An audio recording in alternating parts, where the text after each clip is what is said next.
account of what it was like, because I mean you were there like where that protest was happening. Yeah, so in the morning I had to walk all the way around all the barriers. They brought in a lot of NYPD police to bolster the security for the day. Walked around the protesters early in the morning on 11, went to the speech, got out of the speech listening to Prime Minister Benjamin Netanyahu talk about these protesters and them being useful idiots for Iran, for example, and the fact that they're protesting the only democratic state in the Middle East. And I get out and I see, because I went out on the Senate side, which is the side where Union Station is, and I see that the American flags are missing. And I missed the burning part. So I walked over there and there's hordes of people. There's lots of cops. A lot of them had their gas masks on and they had their shields. They're getting them out. And as you got closer, you realized that they had taken down the American flags and they had not only burned them, but then hoisted up the flag of a foreign terrorist organization onto these flagpoles.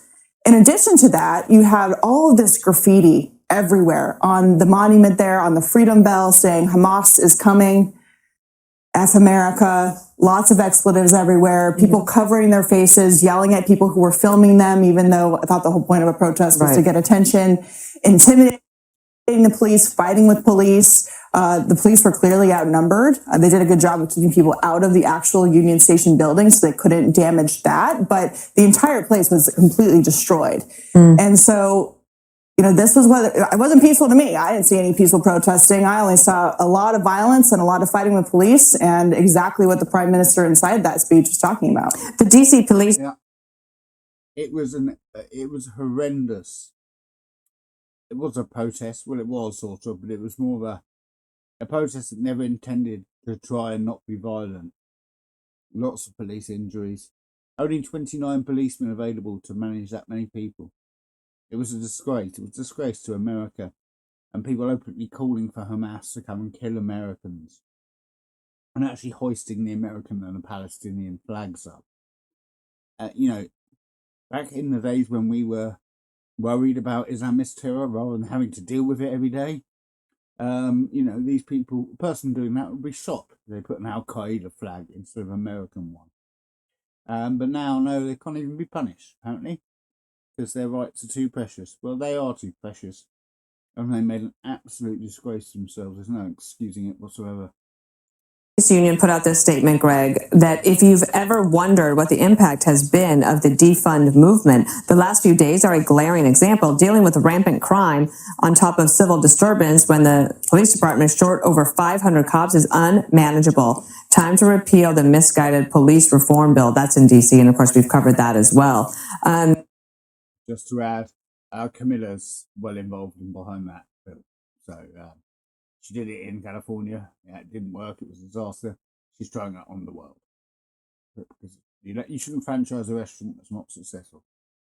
They say Hamas is coming. Should we take them at their word? It's hard to understand, that statement because, like, I'm not interested in wasting my breath on the protesters. We know what they are.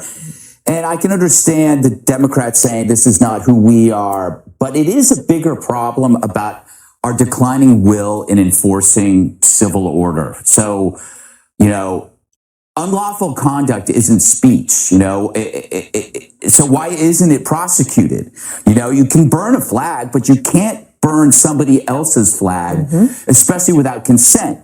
And it's a crime to deface statues, yet they do because they sense the ambivalence and our weakness in prosecuting crime. They should be prosecuted, jailed, sentenced, do time, or it's only going to get worse because we're watching it get worse. So it speaks to a bigger problem in society. You can't divorce a party that is soft on crime from the movement that exploits it. I think that's absolutely right. These protesters have been pushing and pushing, and there's never been significant enough pushback. None of them have felt, if that was another way around, any other way around, the person protesting would have been arrested and charged, and probably done some jail time. But with the far left Islamists, nothing is being done about identifying them, deporting them. Basically, if you spray Hamas on a Washington monument, you're not an American, you shouldn't have any right to be an American, you should have to leave. That should be basic stuff. In England, we have the same problem. And You know, the answer is if you don't like it, go try it in a Muslim country. See how you like it when they don't allow you access to social media, or limit your access to social media. You'll all go crying back to your parents saying you made a horrible mistake. But no, you're making a mistake on the world stage and it's costing the world. Your mistakes are costing the world. That's Gen Z and the radical vote there. Should have taken out this trash because now their whole party stinks. But if Republicans ran this country, it wouldn't be like this because unfortunately, Republicans are the parents that come home when the kids have trashed the house and they ground everybody. But for some reason, punishing protesters is seen as intolerant, oppressor versus oppressed. You know, America is facing two challenges. One that is about boundaries and one that's about unity. And they both kind of cross. We've eradicated boundaries when it comes to crime. When it comes to immigration, we don't have a border. When it comes to social order, we're seeing that. Education is going to hell. Biology. We've eradicated borders on that. So standards and expectations have been deemed insensitive. We can't do anything about it. And then inside this protest, you have identity politics, which rejects the concept of playing well with others. You cannot have a discussion. If you disagree, you are immoral. So if you cannot play well with others, you will never mature, which is why when you look at these protests, all you see, they're not protests, they're actual tantrums. They're children screaming. This is the end result of a dissolving of boundaries of order and an elevation of this kind of infantile self-involved tantrum. And it kind of goes back to Kamala. You know, how can you believe? Yeah, well, that's really well put by Gutfeld there. I can't put it better. I can just add some statistics to it. So, you know, the overpopulation of the protest group being LGBT, and the irony they've turned into Islamists, and Islamic countries will reject them all by either putting them in prison or killing them.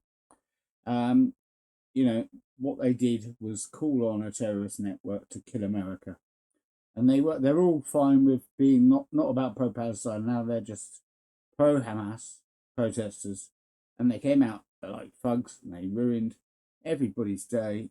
And they just showed that so much is corroded inside of the US and in Europe that the spirit to meet these protests is not there. But it's not there in the kind of governmental sense, but it needs to be there, I think, in a personal sense. And certainly next time something's happening in London, I want to be involved.